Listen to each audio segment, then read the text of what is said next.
Well, good evening, everybody. Good Monday evening to you all. I'd like to welcome you to our first of five Monsoon Awareness Week video kind of discussions, hangouts. And I want to thank everybody who is joining us on YouTube about this. Today, we're going to be talking about heat. And if you're in the El Paso area, you'll understand how ironic that is. For those of you outside the El Paso area, El Paso is probably having one of the coolest June days in the last 10 to 15 years. It's rained off and on all day. High temperature was 72 degrees, Jason? Yeah, the official high temperature was 72, but that was at midnight standard time, about 2:33 this afternoon when we typically have our high temperature. That's when we had our low temperature here in El Paso. It was 58 degrees in what should be considered the heat of the afternoon. So it's been a real crazy day and an odd day for us to be talking about heat here locally for sure. But yeah, it's funny you talk about locally because I'm going to show everybody here on my graphic because while El Paso has enjoyed a nice cool day, the other parts of the area that we kind of cover as far as we're talking about the heat and things related to the monsoon season is out in Phoenix has their heat. I don't know if that's a heat advisory or heat warning, so I'm gonna click on it. So that's the neat thing about this these point and click map that the weather services have, the different weather offices, is that you can go to weather.gov. It'll pull up a map of the United States, and then you just click on the location that you're interested in, and it will take a little bit to load. But you can see Phoenix. I got heat and Phoenix all mixed together there. But you can see Phoenix has issued a heat warning. Wow. So they're expecting some very warm temperatures. And, before we get too far into this, I did want to just kind of point out that, while El Paso was enjoying some cool temperatures, other parts of the place, I see it looks like Vegas also down in the lowlands has the lower elevations. They too have also issued a heat warning for at least I assume for the next day or so. So we'll kind of check out and we'll see what the forecasted highs are. Let me see if I can pull that up here real quick. So it looks like they're forecasting highs in the Phoenix area of, can I zoom that in? Looks about 110 or higher. Yeah, 112 in Phoenix. You head out towards where it's even a little hotter, towards Blythe, 113. I'm not sure what Vegas is forecasting for a high temperature tomorrow. This is actually for Wednesday, so this isn't tomorrow, but it's for Wednesday. But they do give some good tips there as far as we kind of jump ahead of things. But stay in an air conditioned building, keep an eye on kids, pets, and the elderly. Close the blinds. It's simple things like that. Just closing the blinds during the day. I don't know if you've ever, on a hot day when that sun is shining on your blinds, if you've ever gone up and just put your hand up next to it, that is a tremendous amount of heat just being blocked out of your house. And so if you have blinds or shutters and they're letting the sunlight in, during the summer, it might be good to kind of flip them the other way so that they kind of block that off. So those are just some really simple tips to kind of mitigate or kind of lessen that difficulties with the heat. So, we're going to talk all week about the different monsoon threats. We're talking about heat today. Tomorrow we'll be talking about downbursts and dust storms. On Wednesday we'll be covering lightning. And then on Thursday, it's flash floods. And then Friday, we're going to do a hangout. We're going to wrap them all up, kind of review everything.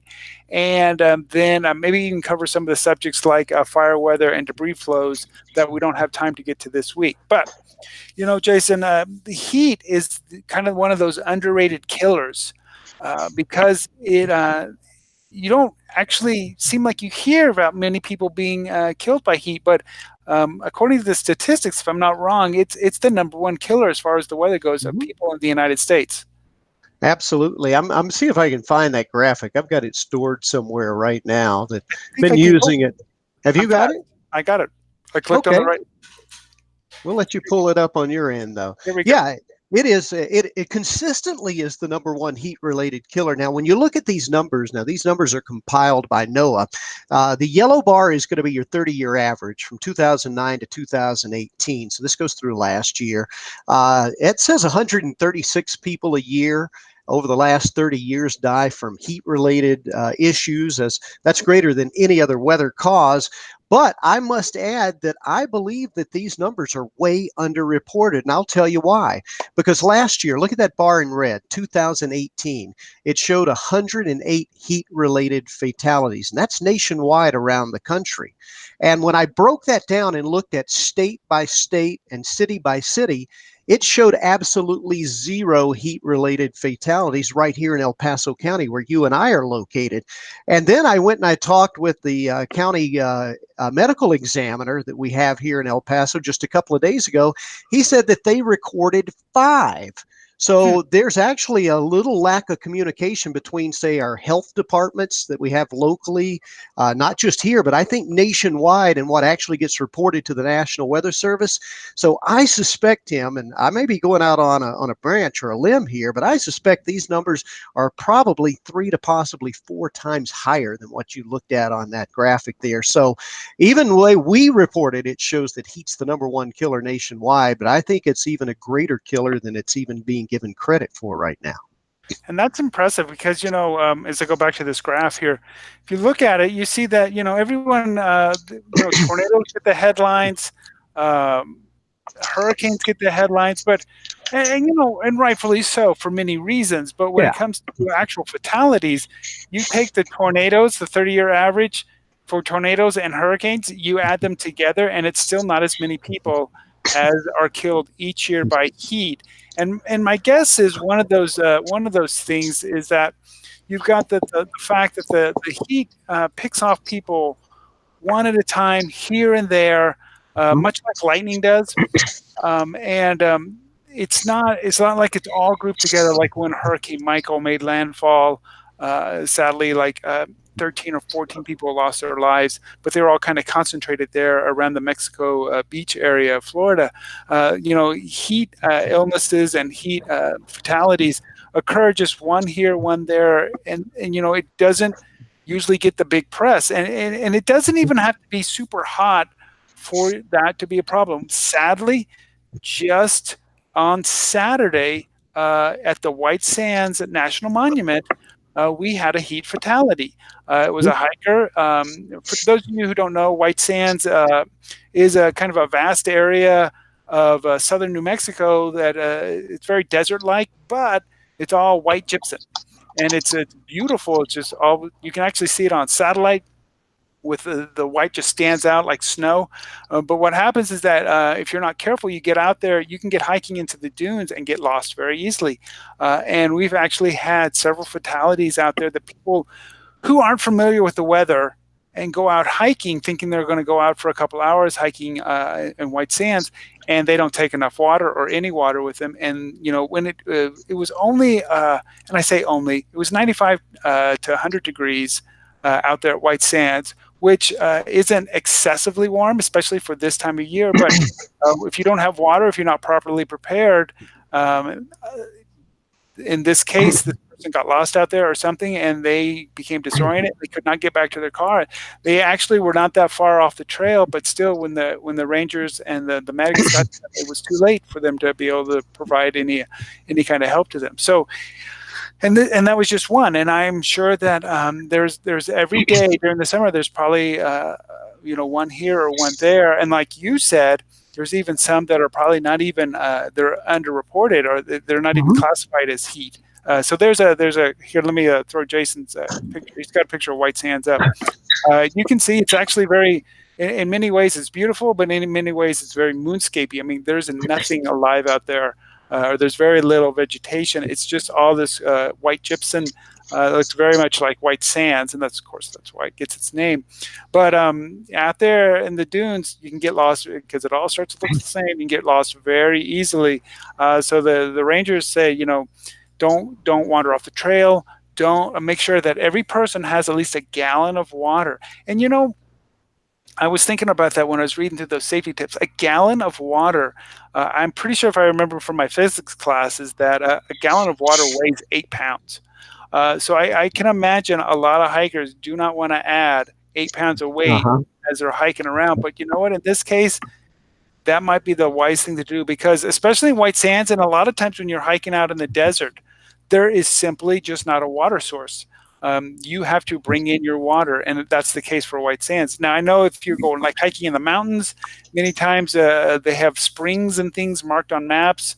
But even then, you still need to be careful because you never know when you get to that spring, it might be dried up, and then you'll be in a hurting kind of way. So always go out prepared, have plenty of water. They even recommended have uh, kind of those energy bars to eat as well to kind of keep Mhm. your energy levels up and things like that. So, but it's unfortunate that we just 2 days ago, I guess 2 days ago, we had a fatality from the heat from someone who just and that's the challenge when you're unfamiliar with the effects of that heat, or like many of us, it's been a nice cool spring, and all of a sudden you have a 100-degree day. You're not ready. Your body's not Mhm. acclimatized and ready for it. So it was just a sad thing that just happened just a couple of days ago, right in southern New Mexico.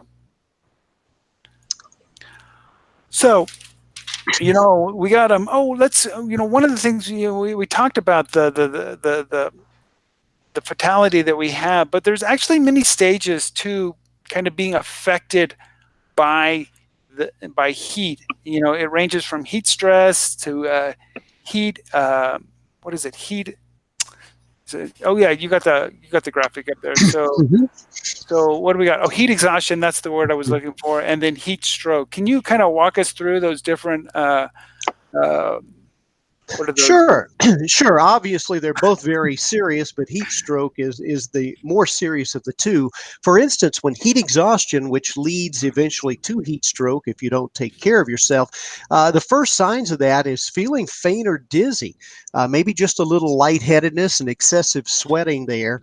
The skin can become clammy to the touch. You feel kind of cool. The body does because you also have stomach problems, nausea, vomiting. The pulse becomes rapid and start to cramp up a little bit. So when you start noticing these things, excessive sweating, the feeling faint, muscle cramping, the nausea, that's time to go ahead and remedy the situation. You want to get to a cool place as fast as you can, preferably something air conditioned, and you need to rehydrate. These are signs of dehydration automatically. So you want to drink more water there, especially if you have some of it available. And they tell you if you need to cool off quickly, just jump into a cool shower or use a cold compress. You can get a bag of frozen vegetables out of the freezer, anything to apply to the body to start bringing that internal core temperature down. So you do get some warning signs with heat exhaustion. Unfortunately, with heat stroke, a lot of times by the time you notice the excessiveness of this, it's probably a little too late. For that's why it's always good to have a buddy system and have people with you. You don't want to be alone. The feeling faint turns into a throbbing headache with signs of heat stroke. And all of a sudden, you stop sweating. So if you've been outside and you're just in a pool of sweat, and all of a sudden, hey, I'm not sweating anymore, that's not a good thing. That's a bad thing. That means you're just about completely dehydrated. The skin is very dry and hot, turning red. The body temperature, the core temperature goes up above 103 degrees. Nausea, vomiting, strong, rapid pulse, and the possibility of going unconscious. So, if you are experiencing these immediate signs of heat stroke and you are still conscious, you yourself should call 911. And if you notice someone else who is suffering from this, it's best to call 911 as well, because a lot of times the people can get disoriented and not even realize that these signs are going on. So if you've got to work outside, you've got to be outside for any reason in the excessive heat, it's best to not do it alone so we can kind of look out after each other, Tim. And that's true. And one of the things that I wanted to touch on today was uh, people who have to work outside, construction workers, people working on their roof, people, the letter carriers, that they're having to be outside. Now, I think for like in the case of letter carriers, they probably have at least they get in. They have a vehicle that they can get in that hopefully has air conditioning. But if you have to work outside, if you're having to work on a roof, do construction, it's a good idea that again you keep an eye to the forecast.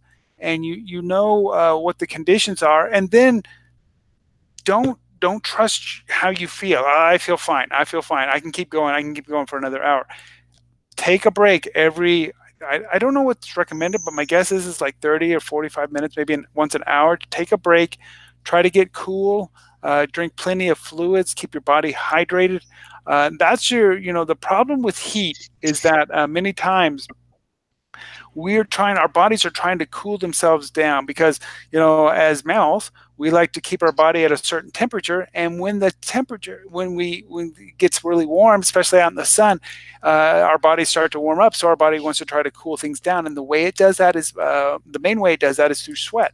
And the sweat, it comes out on your skin. I know it's going to be icky sometimes, but you know what? That's what's trying to keep your body cold or cool. And you get that evaporation. If you've ever gotten out of a pool on a day when it's kind of windy and you feel that coolness on your arm, that's that pool water being evaporated off of your arm. So evaporation is a cooling process.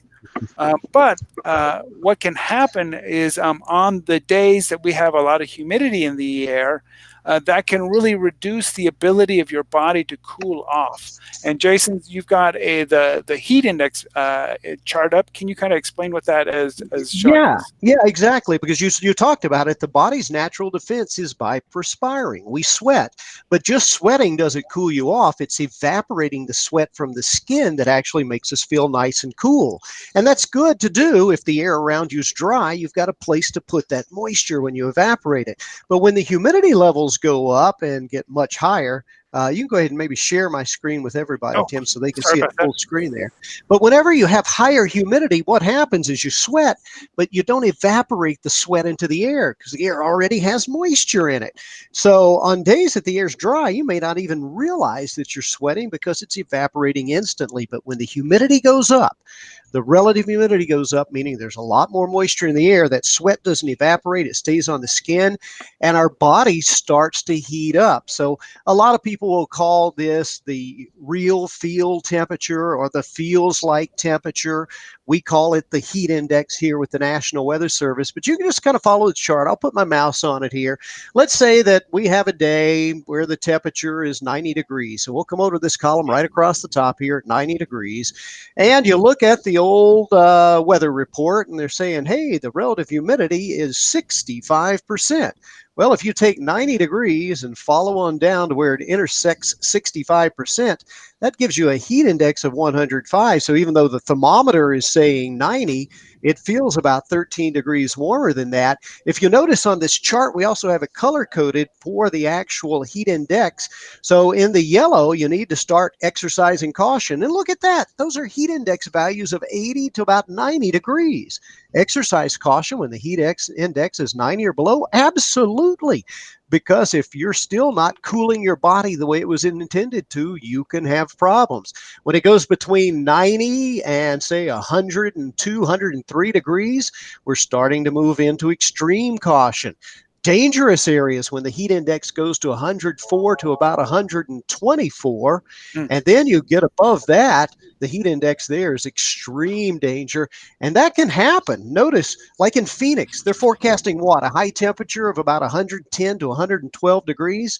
Look at that, 110 degrees in Phoenix. If the relative humidity is only 40%, that's still a heat index of 136. So no wonder we have the extreme heat warnings going on over there. It's early on in the hot season, and already it's taken its toll in many places. Exactly. And you know what? I stumbled across this that, especially here in the Southwest, we talked about that this chart is really not built for the Southwest so much because it has a relative humidity of 40%. And so what can happen is that many times our RH is lower than that.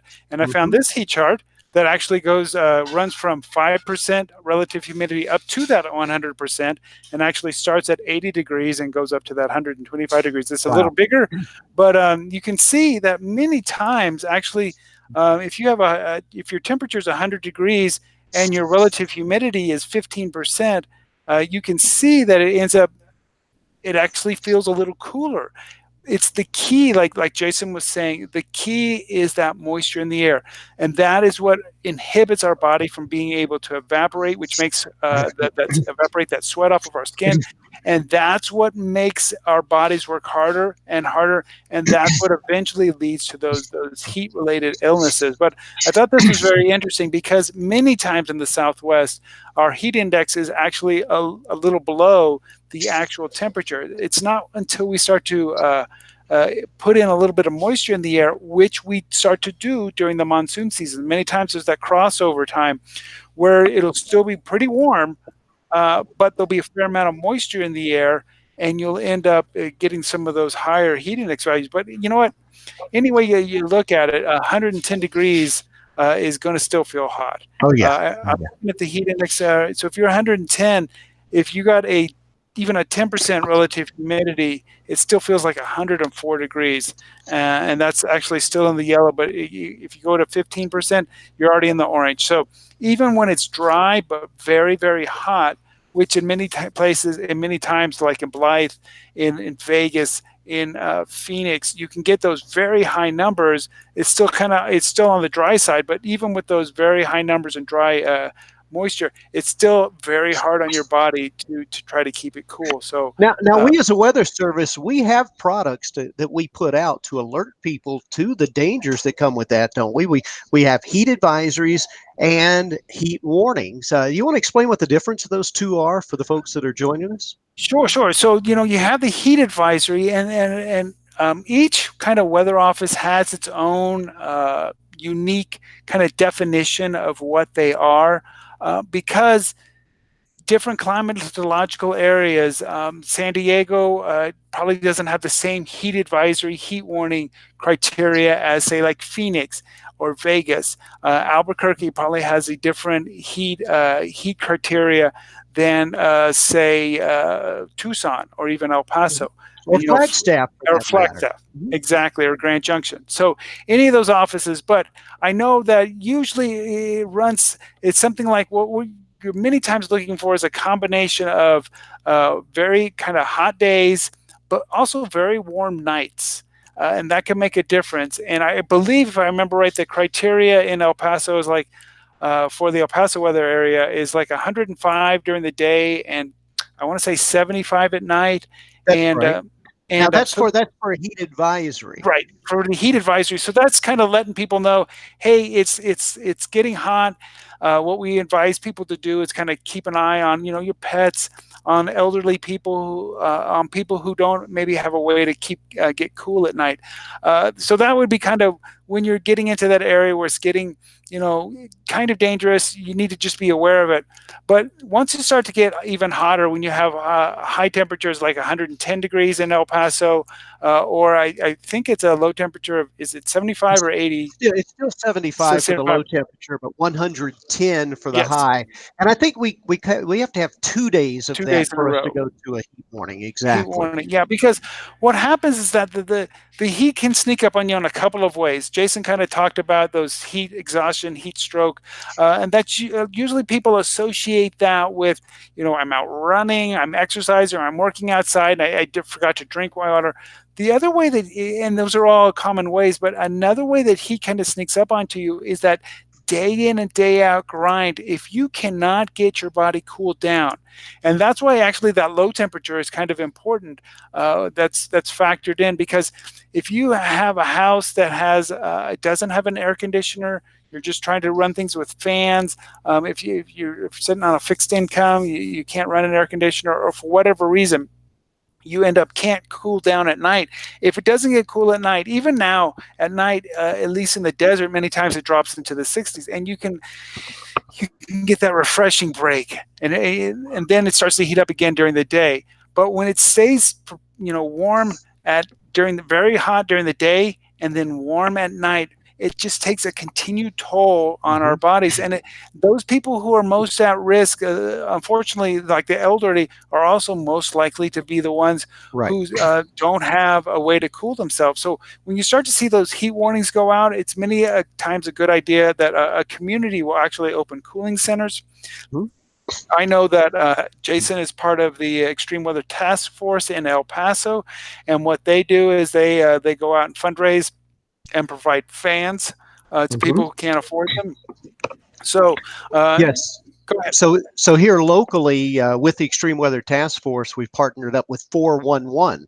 And so if someone is in need of a fan or some way to cool themselves, best thing to do is just call 411. And I think you can do this throughout many communities around the Southwest as well. And they'll see what they can do to kind of help you out there as far as helping people cool off.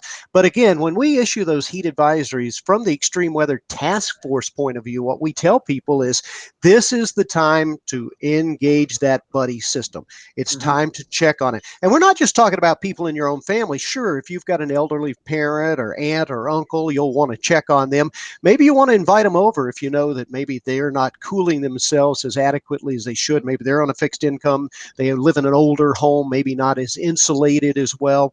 But not just that, check on your neighbors as well. It's a good time to get to know those around us. And if you know, especially if you've got elderly neighbors, two or three doors down from you and it's starting to get really hot, we've been under a heat advisory for a couple of days, go knock on the door, check on them, see that they're okay, because it really takes an entire community working together to kind of bring those numbers down.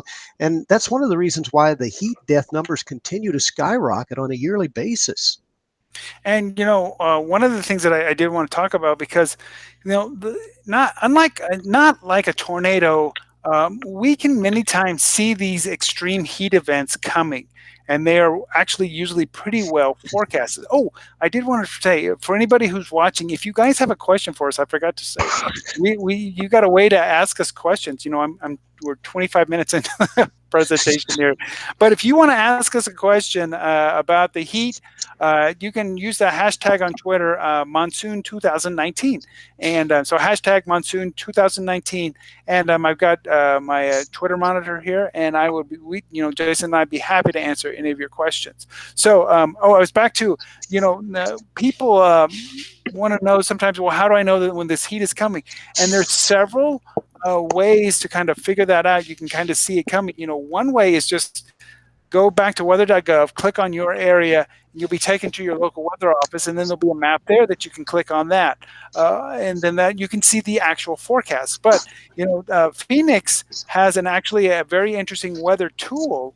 If you do a search for, I think it's a heat risk Phoenix weather office, it comes up, and let me show you what it is, because it takes actually several things into account. Where Jason was talking about the heat index, it basically took in the temperature and the relative humidity into account, and which is important.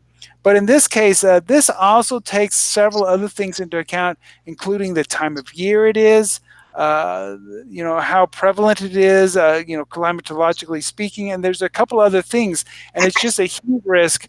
And you can see that basically, like where they are having those heat warnings, if I click on through here, I'm clicking on the wrong button here. Let me click. Let me click here. But you can see there in Southern California, you're starting to get into, and I'll scroll it up right here. This magenta color is your top color at 4, very high risk for the entire population. It basically starts off at green with no elevated risk. And if I go back to Monday, how we talked about how El Paso and southern New Mexico has been had a cold front, lots of rain today. Well, look, no heat risk at all for us. It's Mm-hmm. very green. But as you move west, you move into that eastern Arizona part, yellow. Move into western Arizona, it starts to get orange, and that orange color means moderate risk for those who are sensitive. And then you start to get into the reds, and I show you here a high risk for the population, especially those who are sensitive to the heat. And then of course that magenta is for just about anybody's at risk. But it's a nice forecast because it goes through 7 days. So here's Tuesday, Wednesday, if it'll load. So there Wednesday, remember how we talked about how Phoenix and Vegas have issued their heat warnings, and you can see why. You can see the Phoenix metro is there in that magenta color, and some of those magenta colors are popping up there in Southern California in the desert area. If I keep going through, you start to see it, quote, I always hate when we are in the summer and it cools down a few degrees saying it's cooler, because it's still probably well over 100 degrees there in Phoenix, but it's cooler in Phoenix to the point where it's not as threatening as far as the heat risk goes.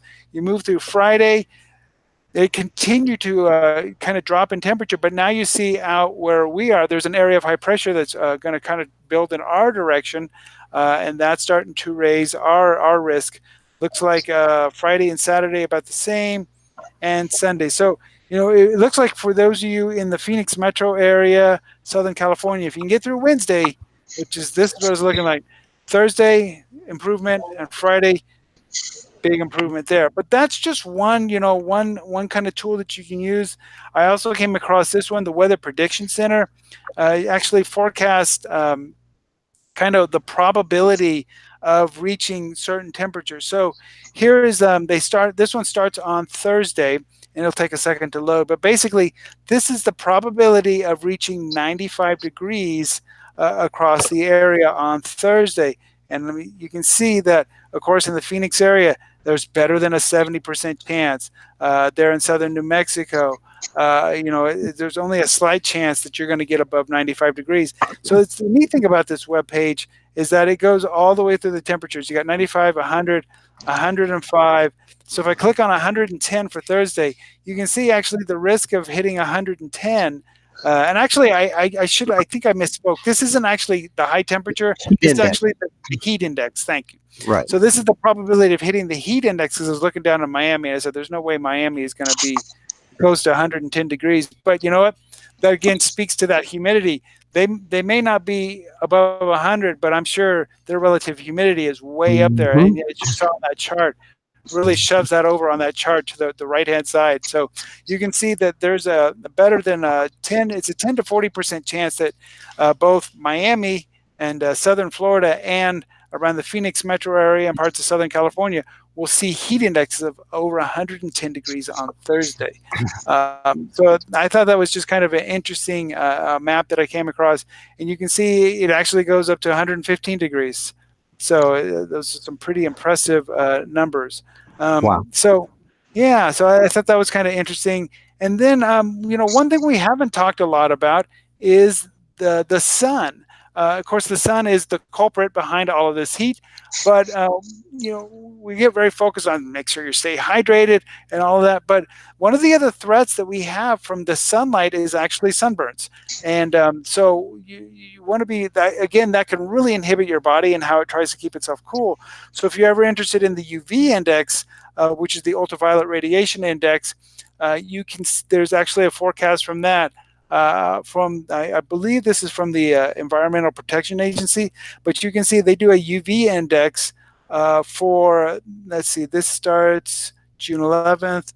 Here is June 12th. So you can see, and they have a little chart across the bottom. You can go out the next 2 or 3 or actually 4 days.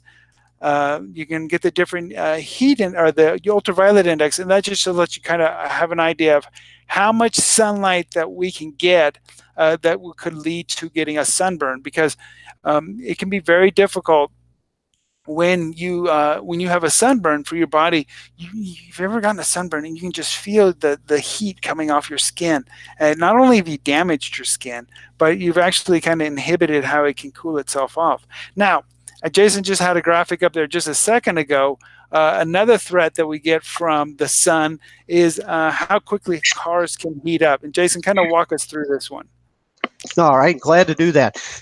This is basically just a greenhouse effect inside our cars there. How many times have we gone to the store? You're just going to run in for a couple of minutes, get that loaf of bread, run back out, and you climb back in the car. You haven't been gone that long. And I mean, you go to touch the steering wheel, literally wants to burn your hand. If you're driving an automobile with leather seats and you decided to wear shorts that particular day, you can actually burn the skin on the back of your legs when you sit down. And that's because the cars do heat up very fast. So I want you to watch this. Now, this is taking into account an outside temperature on a sunny day of only 90 degrees, okay? Because the sun gets in through the windshields, but the heat cannot escape back out. So I'm going to go ahead and put this little motion for us. And notice that 10 minutes, 15 minutes, 20, the temperature outside is not changing, but look how fast the temperature inside the car is going up. So in just an hour's time, say you've been inside shopping a little while in the mall, you come out, that temperature has gone up in the car by 43 degrees, 133 degrees. And so this just kind of shows you the average temperature rise inside a vehicle. And it goes up very, very quickly there. In the first 10 minutes that a car is parked, the temperature will go up when the air temperatures say between 72 and 96, we're not even talking these excessive heat days. This is just a typical hot day in the midst of summer. Almost 20 degrees in just 10 minutes, almost 30 degrees in 20 minutes. That's how fast it begins to go up. And the reason this is so important with that big increase there is because you never want to leave children unattended in the vehicle, not even for 1 minute, because it's those first few minutes when it heats up so fast. We always tell people to check the back seat when you get out. You would be surprised at how many children, toddler, and infant deaths occur in cars because, get this, Tim, parents have forgotten that the Mm, child was back there. Maybe the mm, child's asleep. And right. one of the things they say, leave your wallet, leave your purse as a reminder. Most recently, we're all addicted to our cell phones. And that's a problem with driving all in itself. But what we're telling people now, and this is something we just kind of come up with, this is another extreme task force thing that we're doing here in El Paso. We tell people if you're going to travel with your children in the car and they're in the back seat, maybe strapped into a safety seat, put your cell phone back there with them, because I don't know anybody that gets out of the car and doesn't take their cell phone with them or immediately looks and says, I don't have it, and they go back to get it. So there's so many things you can do to kind of help you in that case. Heat stroke deaths of children in vehicles, this since 1998, and these numbers only went through about this time last year. We haven't added in all of summer 2018 yet. In the United States alone, 749 children were killed because of being left in hot cars. 114 of those happened right here in the state of Texas, 10 in New Mexico. And you see the big reason why, Tim. It is because 54%, over half of those deaths, the parents say, I actually forgot the child was there. Now, about 25% of that is because the children gained access to a car. That tells us something else we need to do. When you park your car at home, lock the doors and keep the keys so the children can't get in it, because children like to play. They'll play hide and seek. They'll climb into the car, and maybe they're hiding and counting to 100 and don't realize the effect the heat is having on them as well. So that's very, very important. We've got all kind of statistics here, the ones that were forgotten, intentionally left, and all. And you can find these online if you're really interested in them. But we have some campaigns that we want to remind everybody. And this goes for children and pets alike. Yep. We say, beat the heat, check the back seat. It's always good to have a slogan. We always say, look before you lock. And here's one of my favorite with the Humane Society. The Kennel Club actually put this out for us. They said, hey, hot dogs, they're not cool in cars. And actually, because children and pets, it doesn't take as long for their core temperature to go up as an adult does because of their size.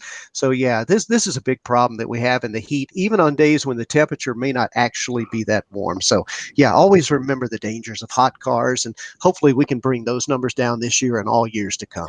Hey, Jason, can you go back real quick to the map of the United States that had them all? Because I found that I was glancing over it as you went by it. I was fascinated by the fact that you look at that. Okay, I don't think anyone is surprised by 114 in Texas, 33 in Arizona, 83 in Florida, but even in Idaho, 7, Montana, North Dakota, really 2 in Maine. So just like Jason said, it does not take blistering hot weather for it to be a threat to a child. I mean, 10 in Michigan, 5 in Minnesota. Those are just, I look at those numbers and I kind of shaking my head. It's amazing. It's very impressive. You wouldn't think that Maine would have had that problem. Massachusetts has 4, Rhode Island 1. So it just shows you that it does not take a hot car. And one of the things that one of the other things that you need to be careful of, even if you take your kid with you, and you have that car seat, like Jason said, it can heat up super duper fast in that car. Well, guess what? Anything in that car is also heated up.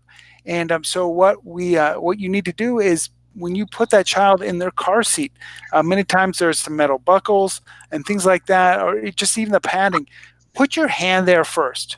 And Mhm. if you can put your hand on there, make sure that they are not, there's nothing worse than, can you imagine strapping a kid into a blazing hot seat?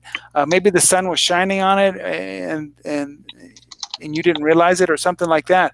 So that's something else just to be aware of.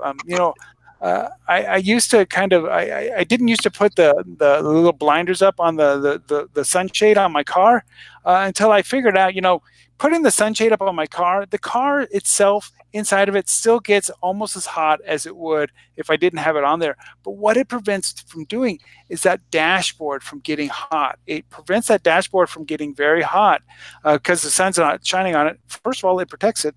It keeps it from being eaten up by that UV radiation. But if that dashboard is spends if you're at work, it's sitting out in the sun for 8 hours, it absorbs a lot of heat. Then you get in your car and you start to drive and you turn on the air conditioning and you're like, man, my air conditioning is not working. And the fact is that it is working, but you've got just so much heat that's been stored up in your dashboard that it can make it very, very difficult to cool down. It takes a long time. I have noticed, this is just my own experience, that now that I've started using one of those heat shades, I get in the car. Initially, it's pretty warm in there. It's as hot as it would be without it, but once I get going down the road, I have the air conditioner on. It cools really quick because I don't have all that stored heat inside my in the vehicle.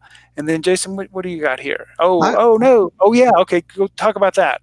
Okay, I will. We're talking about the heat and just the heat on our bodies out there, but one thing we want to remind people as well, we've talked about leaving children in hot cars and leaving pets in hot cars.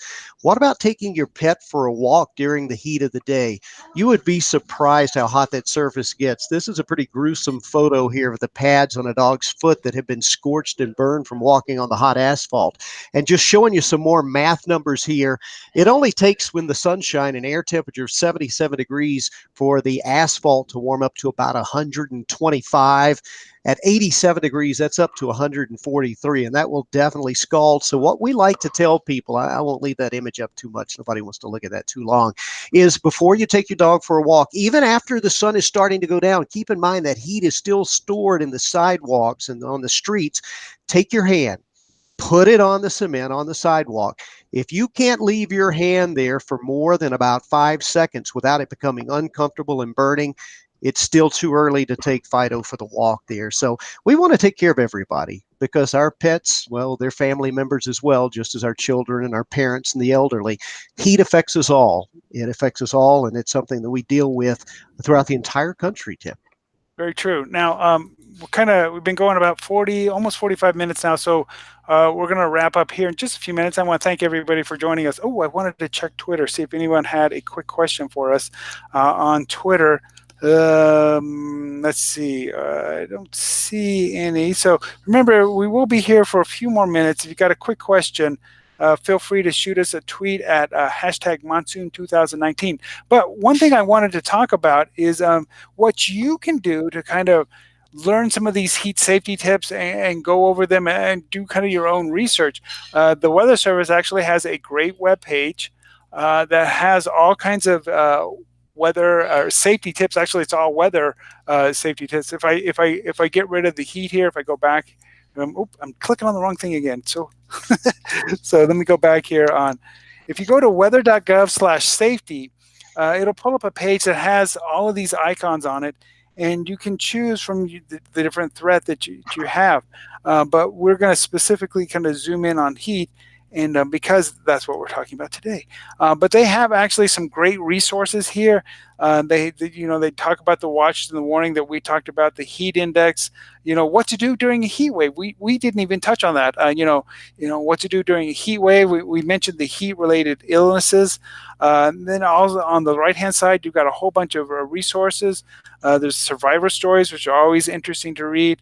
Education on outreach materials. But one thing that I wanted to highlight was, because we are in the Southwest U.S., a lot of people around us are not native English speakers. They're usually Spanish speaking, and the Weather Service has translated almost all of their heat related information into Spanish. So so if there's a link on that weather.gov/safety/heat page that says in Spanish, and as you can see here, some of those same charts that we showed you, Mhm. but now they're all in Spanish, and that you can use in your outreach efforts. Maybe for your abuela, your grandma, their grandfather, they're more able to kind of relate to the Spanish. These are the things that we've translated into Spanish. Even the heat index, the whether you're talking about the heat stroke or the heat exhaustion, these are all now available for in Spanish, so that we can again reach out to that vulnerable community, because many times they also are vulnerable, and they may not have air conditioning or a way to keep cool. So again, just trying to reach as many people as we can with these messages, because it's so important. I would say the majority of heat related deaths are preventable. Wouldn't you agree, Jason? Most certainly, I would say almost all of them are. However, heat's one of the things that we just take for granted. We have to go to work. I have to work outside. I have bills to pay. There's nothing I can do. Well, that's why we tell people to take those constant breaks. You touched on that, to stay hydrated. And if you happen to be a boss in charge of some crews that are working outdoors, please be aware of the danger your crews are in. Give them that extra time. Provide the cooling stations for them, and we'll all be much better off for it in the end. Well, very good. I don't see any questions from anybody, and I've gone through my list. Jason, you got anything that you'd like to kind of leave everybody with as we wrap things up? No, I guess that's just about it. You've done a great job today. Now, tomorrow we're going to be talking about the lightning Downbursts and downburst. downbursts and dust storms. Downburst and dust storms, a big threat, not only here locally where we are in El Paso, but through the entire Southwest, and for folks that come from other parts of the country and travel through our lovely part of the Southwest U.S. So hopefully we'll have some experts who can shed a little light on that dusty topic as well. Yeah, I believe we will have Dr. Gill from University of Texas at El Paso. He does a lot of dust research across southern New Mexico and West Texas, so he'll be joining us. So I am looking forward to that. And we talked about heat. Heat affects the general population in a big kind of way, but the when we're talking about those downburst winds and those dust storms, the dust storms also affect the general population, but those downburst winds affects one kind of community, and that's the aviation community in a special kind of way. And we'll highlight the threats that the downburst winds has to the aviation community, and what they can do to kind of prevent being having, whether you're a general aviation pilot, or as we have unfortunately seen on a few occasions, even commercial airlines have had issues related to these downburst winds. So we'll be talking about all of that tomorrow on our Hangout, same time. It'll be a different channel. If you want to just keep an eye on our Twitter account, the elpaso.gov NWS El Paso Twitter account, or you can go to our YouTube page. It's youtube.com/user/NWS El Paso, and it'll have all of these live Hangouts scheduled across the top of the page, and you can click on the next one. But like I said, it'll be 7 o'clock tomorrow, Mountain Daylight Time, which would be 8 p.m. Midland Time or Central Time, and 6 p.m. Mountain Standard Time for our Arizona friends, and 6 p.m. Pacific Daylight Time for our Nevada and California viewers. So thank you all for joining us. Jason, I'm doing all that in my head. It's kind of tough, but Good job. it's always I really appreciate you joining me tonight, Jason. And like I said, here in El Paso, it's not been heat hasn't been an issue today, but you know what? By Thursday, we are back close to 100 here in El Paso. So this time of year, it takes nothing to get that heat back going again. And as I was looking at the computer models this afternoon at work, it looks like the first part of next week for West Texas and southern New Mexico is looking pretty hot, pretty hot. All right. All righty. Everybody have a good night. I hope you got some good tips from us tonight. Remember to stay weather aware. Enjoy the weather, but keep an eye on it and stay safe out there. All right. Have a good night. Bye bye.